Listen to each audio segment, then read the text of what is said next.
সহবাস শেষে বীর্য বাহিরে ফেললে গুনাহ হবে কি? বীর্য বাহিরে ফেলা এটাকে ফিকের ভাষায় আজল বলা হয়। যদি কেউ সন্তান নিতে না চায় তাহলে স্ত্রীর গর্ভে বা যৌনাঙ্গে বীর্য না ফেলে সে চাইলে বাহিরে ফেলতে পারবে, যদি বাচ্চা নিতে না চায়। তবে বাচ্চা কেন আপনি নেবেন না সেই বিষয়টা আপনাকে ভেবে দেখতে হবে। অনেক সময় বাচ্চা হলে আমি কি খাওয়াবো, বাচ্চাকে আমি কিভাবে লালন পালন করব, ওরে খাওয়াবো কি, আমার রুজি রোজগার নেই, এই নিয়তে বাচ্চা নেওয়ার পথ বন্ধ করা যাবে না। আল্লাহ সুবহানাহু ওয়া তাআলা বলেছেন সূরা হুদের 6 নম্বর আয়াতে এসেছে, ওয়ামা মিন দাব্বাতিন ফিল আরদ ইল্লা আলাল্লাহি রিজকুহা। আল্লাহ সুবহানাহু ওয়া তাআলা বলছেন যে পৃথিবীর প্রত্যেকটা প্রাণীকে রিজিক দেওয়ার দায়িত্ব শুধুমাত্র একজনের, তিনি কে? আল্লাহ। আল্লাহর হাতেই শুধুমাত্র রিজিক দেওয়ার দায়িত্ব। সূরা তালাকের 3 নম্বর আয়াতে আল্লাহ সুবহানাহু ওয়া তাআলা বলেছেন, ওয়ায়ারযুকুহু মিন হাইসু লা ইয়াহতাসিব। তিনি বান্দা পৃথিবীতে সৃষ্টি করে এমনভাবে রিজিক দিবেন বান্দা তুমি কল্পনাও করতে পারবে না। আমরা দেখেছি যে আগের তুলনায় মানুষ বেড়েছে, আল্লাহ সুবহানাহু ওয়া তাআলা রিজিক বাড়িয়ে দিয়েছেন, মানুষ বেড়েছে। আল্লাহ, আমরা ছোটবেলায় দেখেছি আমলকি খেয়েছি, এক মুঠে 15-20টা আমলকি ধরতো, এখন এক একটা আমলকি আপেলের মতো বড় বড় পাওয়া যায়।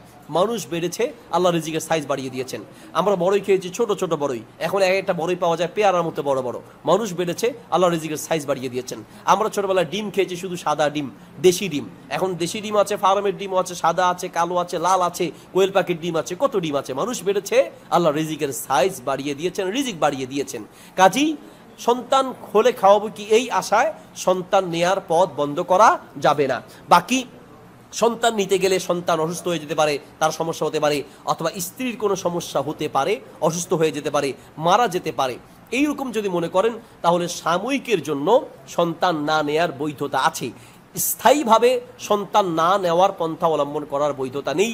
সাময়িকভাবে সন্তান না নিতে চাইলে আপনি আজলের যে পদ্ধতি সেটা অবলম্বন করতে পারেন। আজল মানে সহবাস করবেন কিন্তু বীর্যটা বাহিরে ফেলবেন, যেটার সাথে অনেকটা মিল রয়েছে বর্তমান যুগের যে ইউজ করা হয় কন্ডম, এগুলো ইউজ করা যেতে পারে। এছাড়াও আরও কিছু পদ্ধতি আছে, বিভিন্ন গাছ, ইনজেকশন, এগুলো ওই ওষুধ খাওয়া ইনজেকশন ওইসবগুলো দেওয়ার চেয়ে কন্ডম ইউজ করাটার সমর্থন হাদিস থেকে বেশি পাওয়া যায়। সাহাবীরা আজল করতেন, তার মানে বাহিরে ফেলতেন, আর কন্ডমের মাধ্যমে বীর্যটা মূলত বাহিরেই ফেলা হয়।